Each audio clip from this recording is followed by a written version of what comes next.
Mayor, Eric Adams.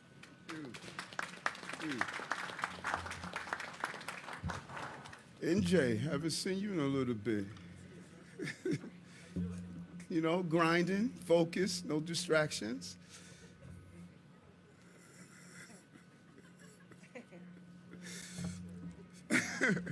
Thank you so much. You know, every time I come here, I think about the days of being a transit cop, riding these subways. This was a different station. It was filled with violence and uncertainty, and people threw up their hands and thought that we could not commute in a safe way. And many of us feel, and the numbers are saying, we are back again. And it's imperative that we have the right response that has the combination of being humane but clear. The lack of clarity is creating the conditions that we're seeing. So I'm proud to be here, stand with the governor of the state of New York, MTA, labor is here with us. This entire team is coming together and to talk about how do we have a full recovery of not only our transit system, but our city. And it starts right here, right now, in our subway system. We say this over and over again, but sometimes we verbalize it and not actualize it. But the subway system and our bus system, they are the lifeblood of our city. If we don't get them right, our city won't continue to recover from COVID. Millions of New Yorkers use the system to go to school, to their place of employment, and just to visit their loved ones. It provides a vital service. And in fact, that is what makes us who we are. Nowhere across the globe can you move throughout this city in this manner by using public transportation. And it's how tourists move throughout the city. If they don't feel safe, they don't come and shop and explore our city, and it's a major impact on our financial ecosystem. So it is the subway system and our buses make New York what it is. And if they're not safe, if people don't feel safe, and if the numbers of crime are not reflective of who and what we want to be as a city, it's going to impact us. I say it over and over again, and in fact, many of you can finish the statement. But public safety and justice, they are the prerequisite to prosperity. I've said it for years, and I will continue not only to say it, but to make it happen. It must begin here in our subway system, and we are here to say it is going to start here. Subway riders are deeply concerned. We hear it all the time. I hear it every time I'm on the subway system. People tell me about their fear of using the system, and we're going to ensure that fear is not New York's reality. And so in the wake of the pandemic, you know it, we all see it, the number of homelessness of individuals have increased substantially. Many of them are here because of loss of jobs, uncertainty of where they live in, untreated medical crises and conditions, health challenges, while the vast majority of the unhoused and mentally ill, let's be clear on this, they are not dangerous. The vast majority are not dangerous.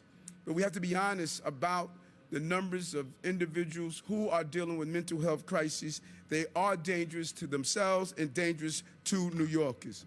Just yesterday, on the L train, a train I rode as a police officer in transit cop, we had a stabbing on that train, and it just sends shockwaves throughout the system. And so too many passengers, first day of coming to Borough Hall, to City Hall, riding the train, seeing homelessness, seeing fights, seeing just a disruption. Who wants to start their day that way? Of that level of despair that's right in front of them as they enter a system just to get to their place of destination. And you have my word as the mayor, protecting New Yorkers is my top priority.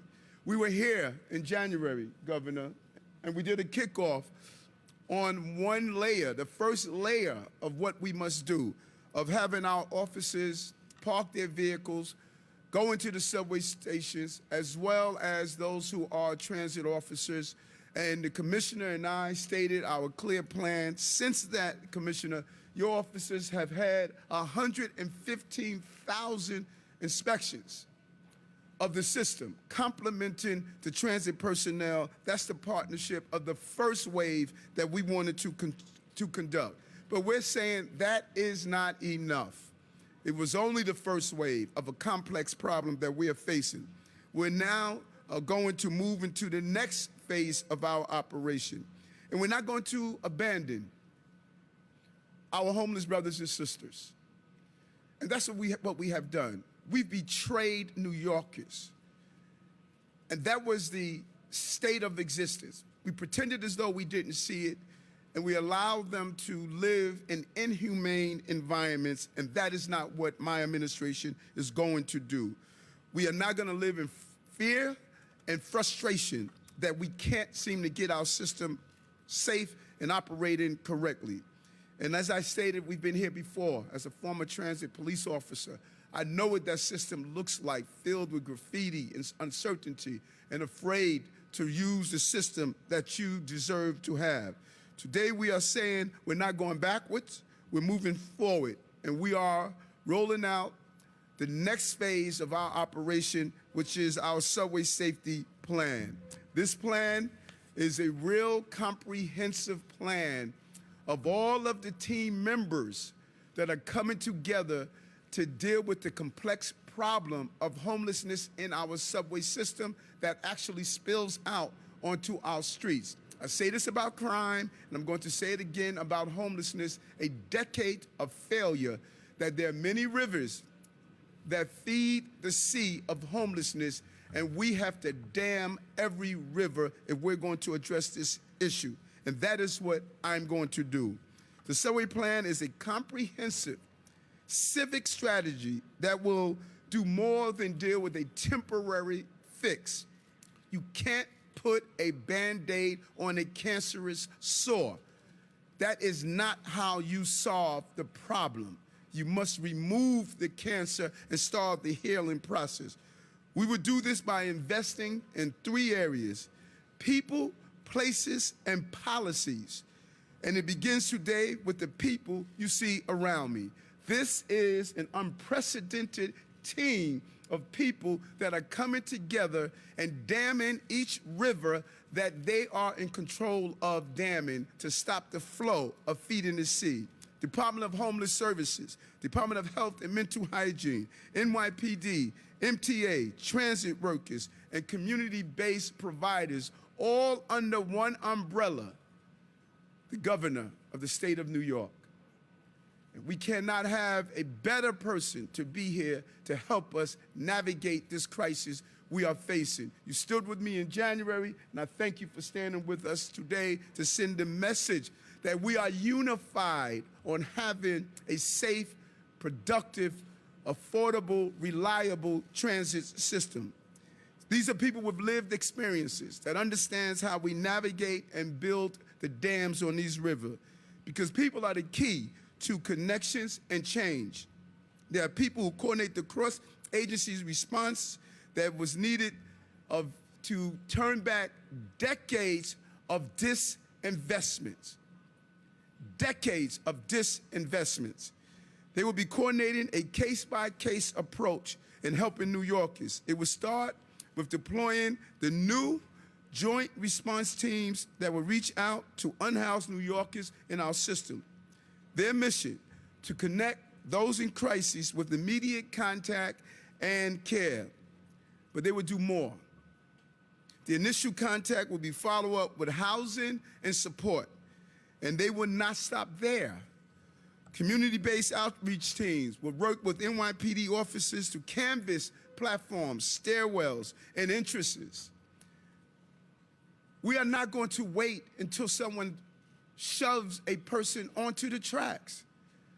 We're being proactive, and we're going to engage New Yorkers who are unhoused or dealing with mental health crises. And our new neighborhood response units, staffed by clinicians and peers, would address high-need communities. We know where they are. There's one case where women has been living under a stairway in this system for months. It's just not acceptable. Not under my administration. That is not dignity. That is disgusting. And that's not who we are as a city. Starting next week, New York will see the teams in action. You will see it right away. It will include transit hub teams, end-of-line teams that will work with the MTA and NYPD to serve high-priority areas. The train ends at the end of the line. Someone is on there with shopping carts, clothing, bags, sleeping, unkept. That's not existing anymore. It's just not going to happen. They will prevent people from riding the trains back and forth all night as though we don't see them. And most importantly, they will be reaching out to connect homeless New Yorkers to places where they can stay. Going forward, we will no longer give an option to exist in this system in this way. Now it's mandatory. The system is not made to be housing. It's made to be transportation. And we have to return back to that basic philosophy. If someone is in physical, emotional distress, we can't leave them on the train for their own safety and the safety of others. That's a betrayal. We must intervene and get help. In addition to these teams, New Yorkers will see an increased presence of NYPD in trains and on stations to ensure that we are keeping the quality of life that we expect. Officers will enforce key elements of the MTA and New York City Transit Authority rules. There are rules. I mean, there are rules to ride in this system. Andy Byford, the former head of the system, when he came here and did a tour, he says, y'all let people sleep on your trains? You let people live on your train? I mean, what is that about? We got so used to being dysfunctional that it became the normality. Well, I'm not a dysfunctional mayor, and I don't pretend that a problem doesn't exist. We identify, we fix problems, we get stuff done. That's what my administration is going to be about. We enforce these elements in these rules. No more smoking, no more doing drugs, no more sleeping, no more doing barbecues on the subway system, no more just doing whatever you want. No, those days are over. Swipe your Metro card, ride the system, get off at your destination. That's what this administration is saying. We're going to protect our transit riders and protect those who are in need of care. And what I want to make clear, so we don't hear later, this is not about arresting people. This is about arresting a problem. We're not going to be heavy-handed. We're not saying if you break a minor infraction that we're going to put handcuffs on you. We're going to correct the conditions. That's what we're going to do in this plan. And the next part of the plan, making sure we have places for people to live, heal, and be cared for. We will work with our federal and state partners to increase the supply of supportive housing, inpatient treatment beds, and safe havens. I want to thank the governor again for, as we start to repurpose some of the psychiatric beds that were closed due to COVID, we're looking to repurpose those beds and allow people to have the treatment that they deserve. And we need to streamline the bureaucratic, difficult process that we start from the position of what we can't do instead of starting from a position of what we can do. This culture of can't is sickening. Let's start for what we can do and not what we can't do. And finally, we must reform our policies that have allowed this crisis to exist. Kendra's law, let's start using it. Let's start looking at how do we modify it to do a better job for those who are dangerous to themselves and others, and get the help from federal and state funding for these additional hospital beds, and changing our housing laws that we don't continue to traumatize people who need assistance. We have your data. Let's make the process more streamlined. And as I said when discussing gun violence, it's about intervention and prevention, and that is our goal. That is what we're going to do. So today, we're going to start at getting at the root of the crises and giving people the help that they need. Going forward, my administration will be working in close partnership with the state and federal government and all of the agencies coming together to prevent homelessness in a real way. We must examine the systemic challenges that is causing people to live on the street. No one wants to live on the streets. No one wants to live under a staircase, on a grate, in a tunnel. No one wants to live in an inhumane fashion that we have betrayed them and called them to live in. We're going to reform this system from top to bottom and ensure all people have the dignity that they deserve and have the housing and healing that they need. And that is why we put this team together in the first place. So no more temporary solutions. We're going to the root and help people get the second chances so they can live a prosperous life. So we cannot have our hearts broken every morning when we see this despair and uncertainty. We cannot allow our riders to feel as though the system cannot be productive. This is one of the most challenging parts of this city, and you all know it. And I guarantee today, someone is going to say, are you going to fix this in a week? I guarantee it's going to be automatic. This is decades of betrayal, decades. And so things that happen in decades, we can't wait decades to fix. But it's not going to be fixed on Monday morning. It's going to be fixed with coordination, consistency, commitment, and dedication to resolving this issue. And that's why this team is here to do so. We can help our brothers and sisters who are in despair by just acting as though we care. And I care.